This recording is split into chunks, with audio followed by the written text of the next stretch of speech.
Hello friends, it is Link the Gulf Coast Gardener. Today is Sunday, September the 7th. We're back at the beach and we're back in the native flower garden. You may remember that this was a hedgerow of Indian blankets and basket flowers and lemon mints, monardas. It was absolutely stunning. Now I cleaned up a lot of those plants that died earlier in the summer, but I have a lot more that have taken their places. So once these plants had some space to grow, they started taking off. Now, you may recognize this. This is the lance leaf coreopsis. Absolutely beautiful. Starts blooming early in the summer. You can see that I've got some seed heads that I could either clean up or just let those drop off more seeds. But even when this plant is not flowering, it is absolutely beautiful. Doesn't need any supplemental water and just stays evergreen throughout the year. Now this is salvia.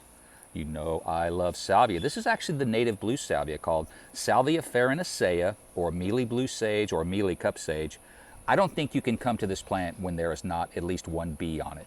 Always pollinators on the blue salvia. They absolutely love it. More of the coreopsis, another gorgeous salvia with a big bee on it. So I was right, there's always bees on the salvia. And as we wander down here, look at this guy. This is a standing cypress. Never grown these before. It was part of this seed mix called Bee Happy Mix from Native American Seed. Really pretty plant. Gorgeous red flowers. I think I'm going to grow more of those next year. More coreopsis. And here's another salvia. I don't think this is part of the mix though. This is probably a Henry Duelberg, or maybe it's a Victoria Blue that volunteered over here. I'm not really sure, but that's one of the great things about salvia. They pop up all over your yard. They self-seed readily. Super easy to transplant, so it's not a problem. Now this is a beauty and the discovery of the year. This is prairie verbena. Started blooming in March, will bloom all the way to December. So the earliest bloomer, maybe the latest bloomer, evergreen, gorgeous. It's also the host plant for the common buckeye butterfly, which are widely dispersed across the country. So get you some prairie verbena.